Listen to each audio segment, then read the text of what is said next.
Did you mute yourself? I did. My 3-year-old is but all right. Welcome everybody to the Friends of the Cabildo lecture series. This is our last one of the spring until we return in April with a three-part series with Emily Ford talking about different aspects of historic cemetery preservation, cemetery history, and also some more of the technical aspects of New Orleans, the cemeteries and why they are so unusual and how you acquire them and stuff like that. So it's going to be a very interesting 3 weeks in August. So we hope you have a great summer. Our speaker tonight is the Professor Emeritus of Francophile Studies and Center for Louisiana Studies at the University of Louisiana Lafayette, and he's also the author of a new book of a collection of essays of 40 years of traditional Mardi Gras runs of Cajun and Creole South Louisiana entitled From Behind the Mask, Essays on South Louisiana Mardi Gras Runs. He is a legend in the Lafayette region, documenting Cajun culture. Please welcome Barry Ancelet. And I really appreciate you being here, Barry, and thank you so much. I mean, I did some research on you, and you just really have been this has been your passion for so long. So I'm very excited to hear about your story. Well, thank you very much. I appreciate it. As you can see, the people who are watching this are probably mostly from New Orleans, and this obviously does not look like New Orleans.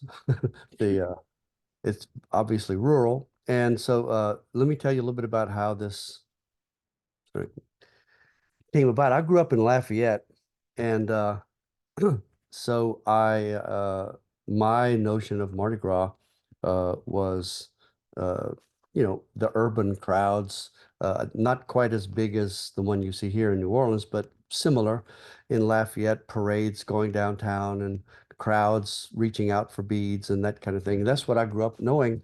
But in the late 60s and early 70s, we were all undergoing something of um, a uh, a cultural reawakening, a reawareness.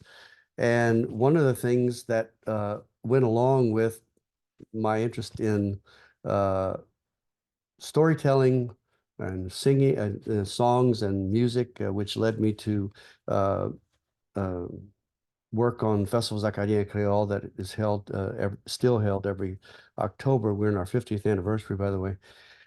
Was the Mardi Gras. It was one of those cultural celebrations that was important. It was intense, but those of us who had grown up in this urban area didn't know much about it.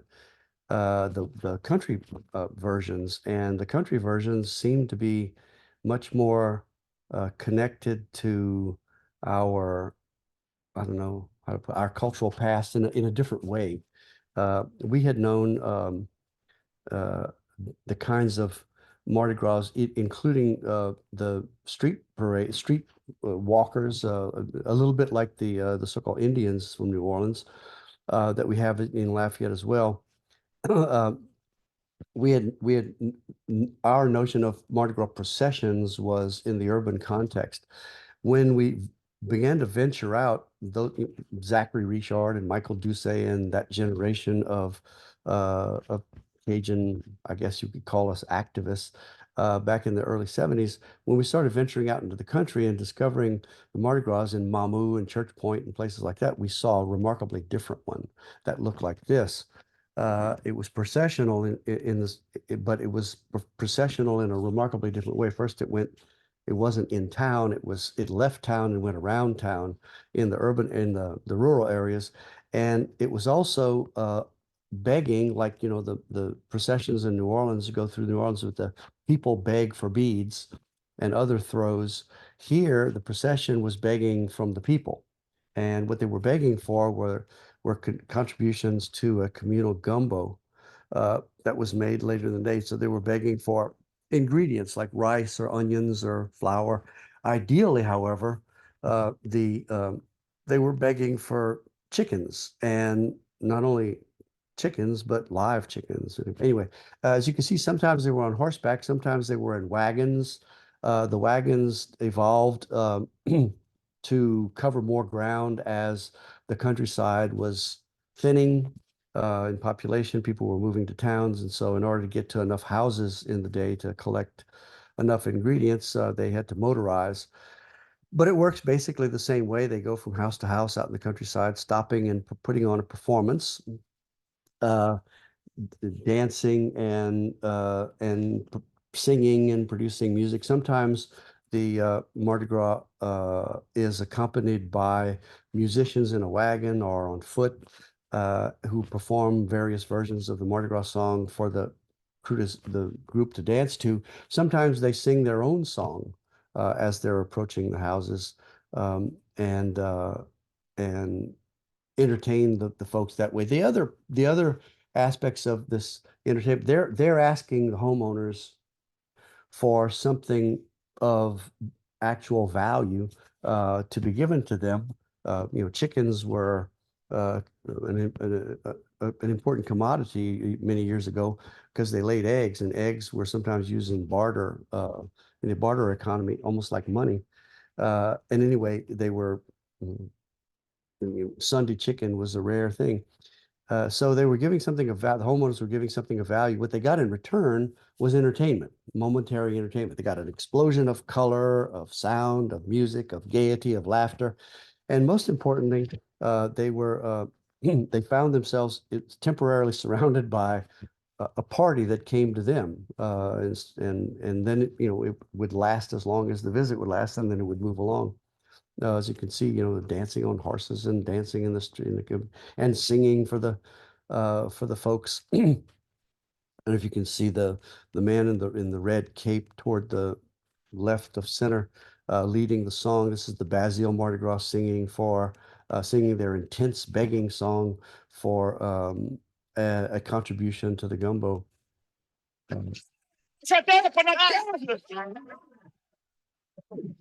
Capitaine, capitaine, voyons te flag hot dog. La notte è grande, la notte è longa, le peut pas vite. Le Mardi Gras, ça vient une fois par an de demander la charité. Une fois par an, c'est pas trop souvent pour vous quand même. C'est hit, et mon cher, c'est hit, et mon cher, As you can see, it's a very intense song, call and response. The whole crowd is involved in singing, and excuse me, they the lyrics of the song are, please give us a chicken. Basically, we only come once a year. It's not too much to ask. It's an intense begging ritual designed to produce laughter and a chicken. Now, if you go to see this, oh, by the way, they don't just hand over a chicken, they turn it loose and it's up to you to catch it. But if you go to see this, you can become so struck by the intensity of the chicken chase. The photographers typically get really drawn to it, and sometimes it can blind you to other things. I mean, every photographer who has covered this country Mardi Gras, you have to get the chicken shot, and there's mine. There's one of mine, but the uh, the there's lots of other things going on. Communal interaction, socialization, and all kinds of other things. Anyway, this is my chicken shot. The book features mostly my own photographs, although several other people contributed as well. David Stinson, my wife Caroline, Mary Howell, whom some of you may know from New Orleans, and a few other photographers, Carl Lindahl, Helena Putnam. We at one point developed a team of people to go around to as many of these Mardi Gras celebrations as we could find. I think I counted. I had observed and or participated in 26 different versions of this. It's important to understand that at one point, every place that had a name for itself, that had enough of an identity to have a name for itself, even a crossroads, probably had a Mardi Gras. This faded over, more recently, uh, for a variety of reasons, but this was part of the social fabric as much as um, what's called coup de main, helping hand, or a community butchery, or like if you're if your barn roof got blown off in a hurricane, the people who showed up to help you fix it would be the same people you'd likely see on a Mardi Gras run. It was people ran in their own little communities, and it was a very strong expression of community solidarity. So there's lots of other things going on, but the chicken chase is important, and catching a chicken is a moment of triumph, as you can see here. And if you notice, the chicken here is not just a chicken, but it's decorated. It's Mardi Gras decorated. This is no more just a chicken than an Easter egg is just an Easter egg, or Halloween candy is just candy. It's been ritualized, if you will, and held up as a trophy, a moment of triumph. The begging is not just about chickens, however. They collect money as much as they can, and sometimes that begging gets very intense. They might take a shoe off and ransom it back to you. Uh, and all of this is not to produce theft or harm in any way. It's to produce laughter and generosity. As you can see, the typical conical hats that are used for the Mardi Gras. One has been improvised with a traffic cone because he's stopping traffic for money here. Lots of improvisation, improvised play in the moment. This is one of the most intense versions of vernacular theater I've ever seen. And during the day, the chickens are sent to a central place where they're processed and made into gumbo. There's some people who have aged out of the run and are volunteering to provide some of the other aspects. Sometimes you need somebody to drive the tractor, you need somebody to cook the gumbo, you need somebody to organize the music. So it's not only the people who are running, but it's the infrastructure as well. And one must remember that there would be no Mardi Gras without host families as well. So it involves the entire community. The play can be very intense. Uh, and here, two guys, linebackers on the Elton High School football team, are dressed as nurses. So they're cross-dressed as nurses. And they're going around distributing healing uh, on this day, on this playful day, in the form of whiskey in a syringe, which they would claim would cure you. And as I was shooting this shot, they noticed me and came up and said, "Oh, you're not." I said, "That was very funny." He said, "Well, you're not looking too good either. You're kind of peaked." I said, "No, no, no, I'm fine. I'm fine." He said, "No, actually, you're not. You're looking pretty, tough." I said, "No, no, I'm good." And one of them leans over to me. He's 250 pounds. He says, the whispers to me, "Don't fight it. It's going to happen anyway." And it did. I got a mouthful of whiskey.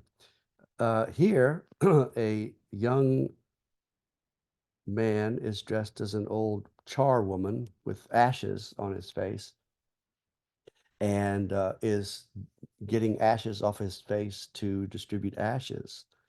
The play can be very intense, bordering on the sacrilegious. This is a young, a host family woman giving communion with a potato chip because she saw that her friend was coming up to her on his knees to beg. These guys were begging for chickens and other things next to a rice pond, and they decided to go and check the crawfish traps. However, they couldn't, they noticed on the way out there and doing this that it might look kind of like they were walking on water. So they came up to me and they saw me shooting this shot, came up to me afterwards and said, "Did it look like we were walking on water?" Man, yeah, it kind of did. These guys from another Mardi Gras decided to see if it would work and took off at a dead run. When I saw them running toward the pond, I turned to go and photograph this, and they hit the pond at a dead run and of course, you know, skipped along the first step or two and then sank. And I asked them what was this all about when they came out, and I said, well, you know, Mardi Gras is a special time. We thought we might be able to walk on water. I said, how'd that work? And they said, well, for the first couple of steps it worked, and then we sank. One of them said, I guess we were more like Peter than Jesus, which shook my timbers. You know, very intense play. A lot of the play has to do with reversal, and you know, one of the main ways to reverse yourself is uh, by cross-dressing. And however, for Mardi Gras to work, the joke has to be obvious. You know, the punchline has to be obvious. So if you go dressed as a woman with a hairy chest, that's funny. If you succeed too well, like this guy, it's not as funny. This is funny. This is less funny. This is funny. This is less funny. If you can see why. This is, by the way, one of my sons, Emil, who had rigged his brassiere, which he was wearing on the outside, of course. He'd rigged his brassiere to deliver whiskey through the nipples, which is pretty intense, I guess, in itself. There's all sorts of play that occurs at the house, and this is one of the most interesting that I found in my years of observation of the country Mardi Gras. It's in Grand Marais Run, where if enough of a contribution was given, they fall in a circle, tight circle, headed up, anchored by the captain with his flag on the left, as you see, in people called payas maintaining the perimeter, and they sing their song. And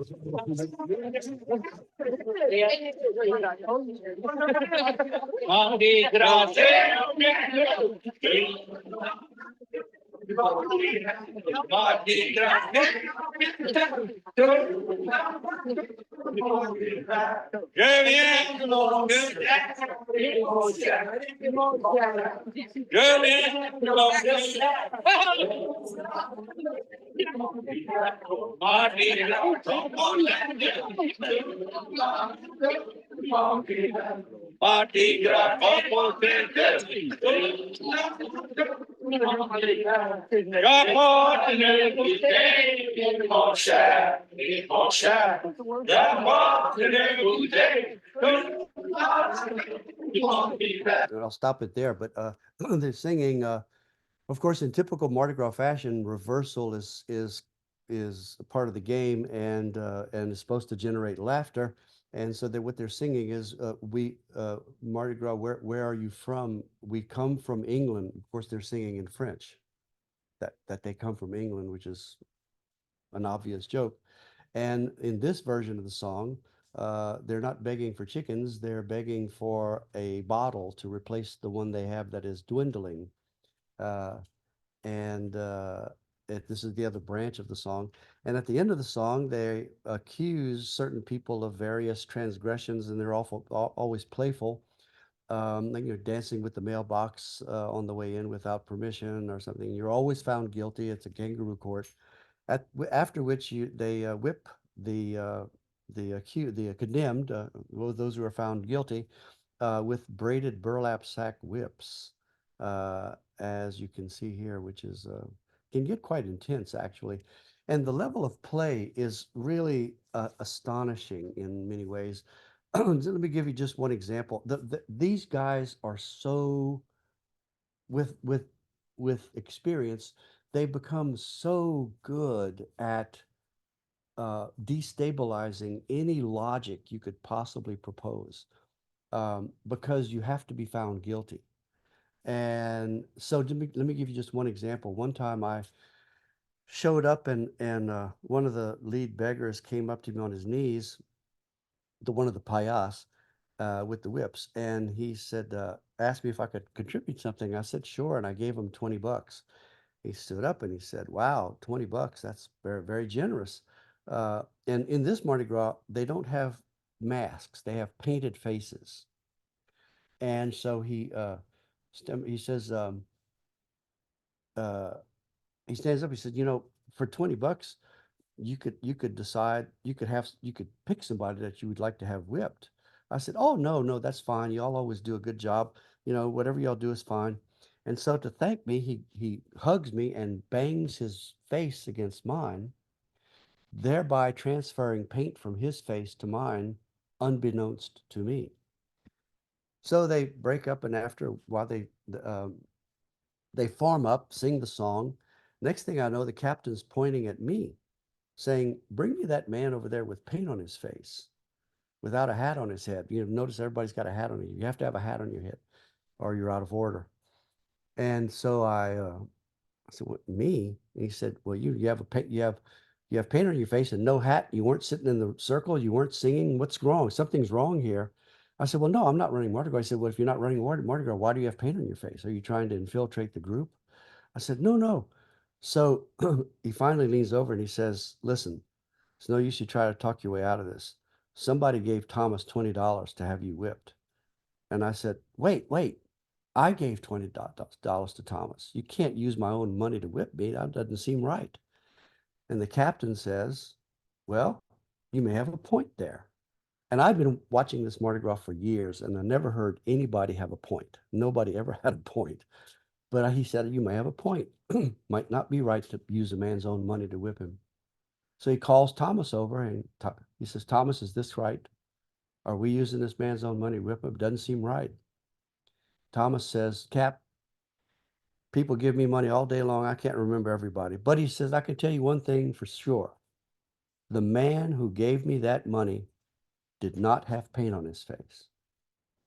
And when I gave him that money, I did not have paint on my face yet." I mean, the beauty of that was so awesome. I gave myself up and laid down and let myself go. But the intensity of the play is just really amazing in several of these Mardi Gras. I've seen in other Mardi Gras some guy who was accused of something and they decided to hang him. Of course, symbolically, they put the rope around his torso under his arms, but he, you know, rode his horse out under the tree, threw the rope over the branch, whipped the horse out from under him, let him hang, and he died. But of course, his Mardi Gras friends came and sang the song around him and dropped beer into his mouth, and suddenly he was revived.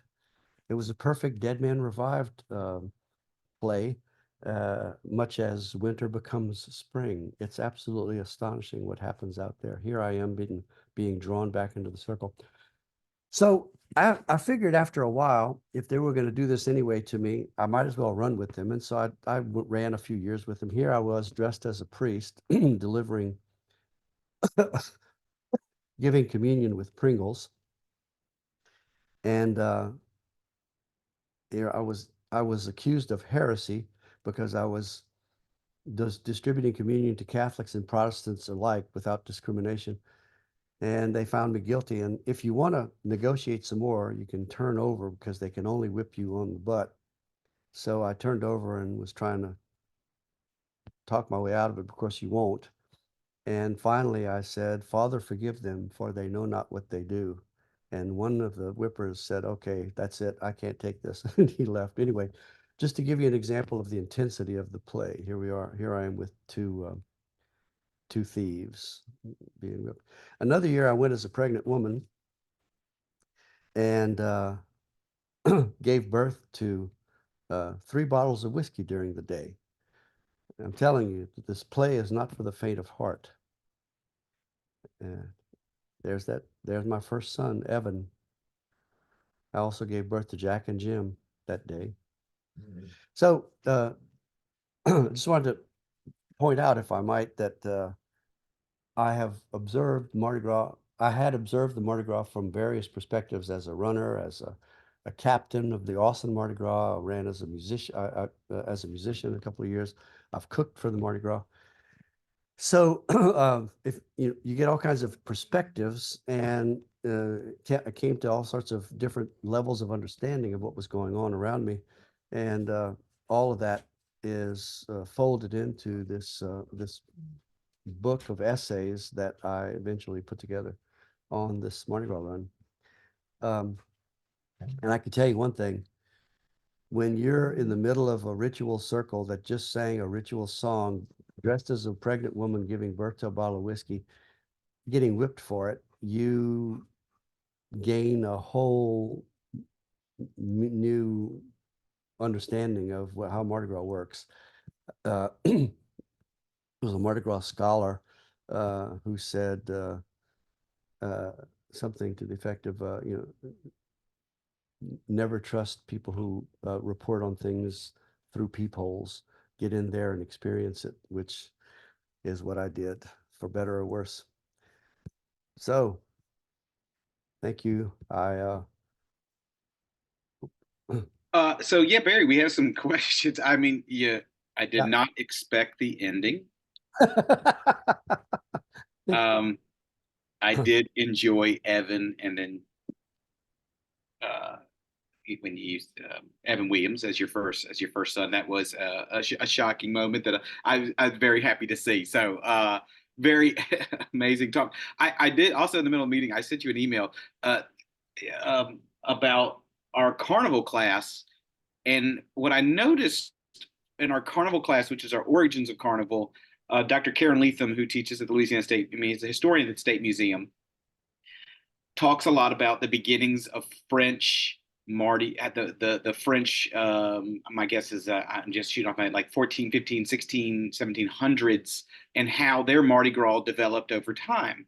And the Mardi Gras you were describing was very similar to old French Mardi Gras. The origins do come from that, and although we have different Mardi Gras in New Orleans, I also then thought about the social aid and pleasure clubs who have these second lines. That, I mean, there are some similarities to all of these things. There's some consistencies. One of them is procession. Yeah. It doesn't, it's not, doesn't stay put, it moves. And how it moves is sometimes different, but it moves. And the begging, the ceremonial begging is part of it. The providing of some sort of performance in Yeah. exchange is part of it. And that those are the consistencies. But after that, it varies wildly.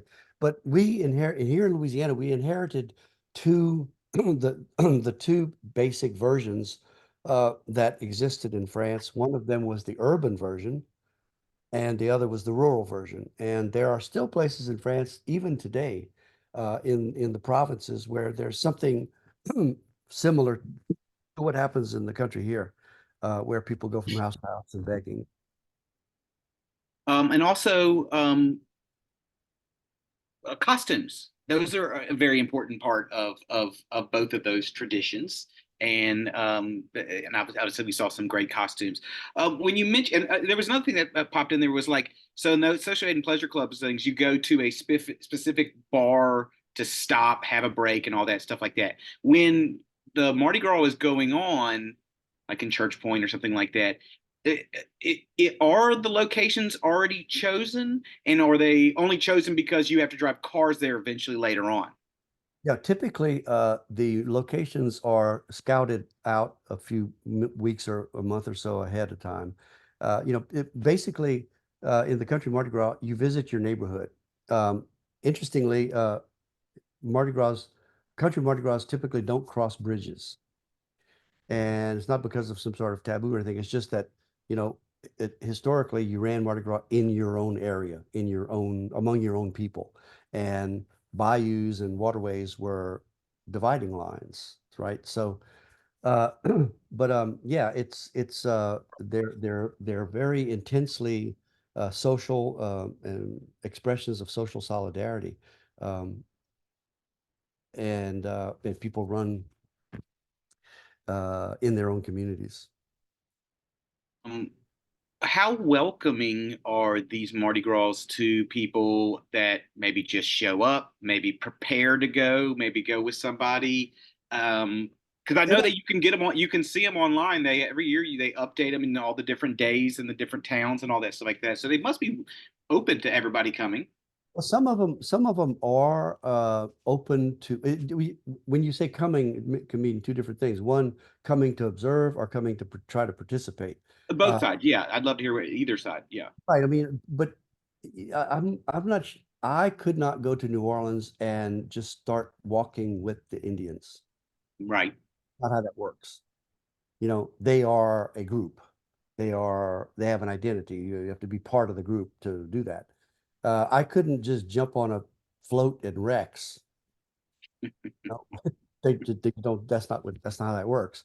So, I mean, if you fly in from Atlanta or drive in from New Orleans and show up at one of these Mardi Gras and try to get on a horse or a wagon, some of them will let you do that, I guess, the larger ones, and they're large because they do that. But it doesn't make a whole lot of sense. I mean, who are, you don't even know who you're visiting, right? And Mardi Gras is about visiting your friends and neighborhood.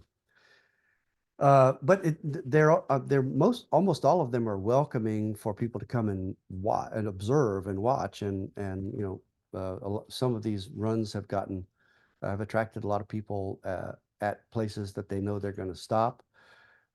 And the Mardi Gras, kind of appreciates the attention. They appreciate the money that they can extract from you. Um, yeah. So yeah, So start as a spectator. yeah. I mean, again, I couldn't drive up to North Dakota and ask to dance in the Lakota dance. I mean, that's them. It's not me. Right. Right. You did bring up, I mean, Now, excuse me, not a talk, there are some versions that do invite people to come. yeah, just like in New Orleans, some of them you could pay to be in a parade, Right. and you could just sign up, fill a form out, and you could do that. Yeah, that There similar are as the Eunice Mardi Gras, the Ficataic run. There's a few like that if you get in touch with them ahead of time, you can join. The last one I was showing you, no way. I mean, they're just too yeah. small, too tight. It's too tight a group, too tight knit a group. If you were a spectator and wanted to go, would you have a couple recommendations of the ones that you should look for? Well, the biggest ones are the hardest ones to watch, Hmm. ironically, because how unless you can arrange to be at a house that you know they're going to stop for, if you find yourself following them through the countryside, they're going to stop way ahead of you and do their thing, and you won't even know they're stopped.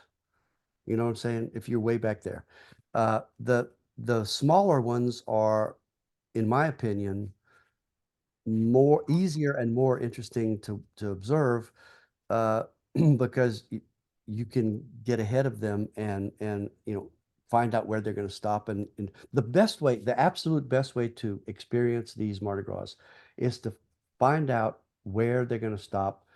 Go to that house and ask the people if they would mind you joining them to host the Mardi Gras.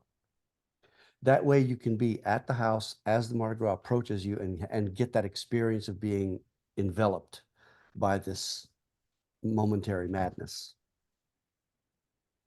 The final question is, I don't know if there was talk of a lot of Catholic religion, but there was obviously a lot of photos where religious um, costumes, even if they're satirical, they're very used. And obviously, you mentioned somebody getting uh, communion with a potato chip, right? Yeah. Yeah, I mean, is that all in jest, or is that just because it's basically somewhat you're going into Lent, and this is part of life of celebrating life of making fun of what you believe in, and then you go back to after Lent go and really living the life you should be living. Oh yeah, absolutely. Like that guy, getting ashes off his face and giving ash, pretending to give ashes. That was just an amazingly intense play bordering on breaking the play because he's doing on Mardi Gras what's supposed to be happening the next day, but he's doing it, not for real, right? He's Right. not a priest, and he's not like, when that lady was giving the ashes to that her friend, excuse me, communion, that potato chip to her friend, he protested and she said, I'm not a priest. It's not the host. It's not Ash Wednesday. It's just, we're just playing.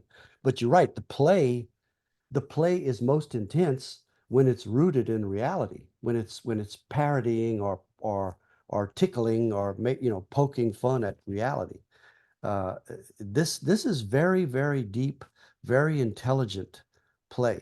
Let me give you another example, uh, and not having to do with so much religion, but death. One time I was with the Grand Mardi Gras, and during the year, one of the regular runners died in a motorcycle accident, and he was buried in a country graveyard that happened to be near the run. Well, the captain decided to take a detour into the cemetery, and they he yelled, "Fall in!" and they fell in a circle around his grave.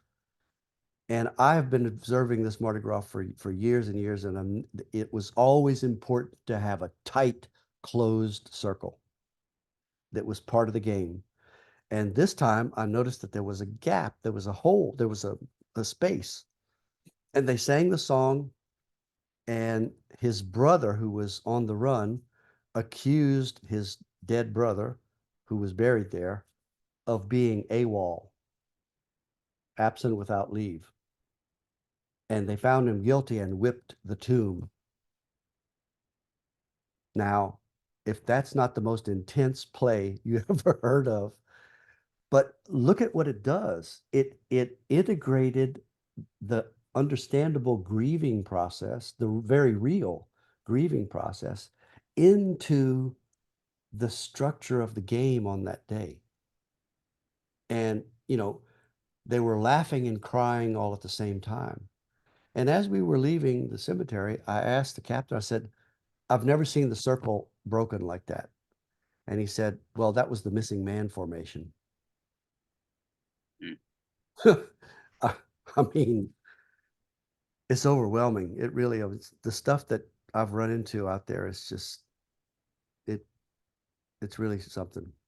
In Mobile, Alabama, they have a parade called the Knights of Revelry. No, Double OMs, and they have their first float is a broken pole, and then is Death and Folly chasing each other, Oh, and Death chasing Folly the whole night long.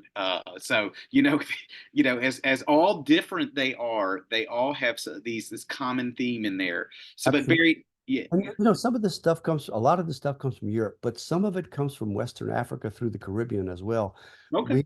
We noticed that there was some community processions, mass processions in Western Africa, where they went all night long, celebrating surviving the Night of the Dead, and singing a song that sounded a whole lot like Mardi Gras Indian songs. So, this comes, there's a cultural fusion, cultural infusion that happened here in Louisiana, coming from a lot of sides.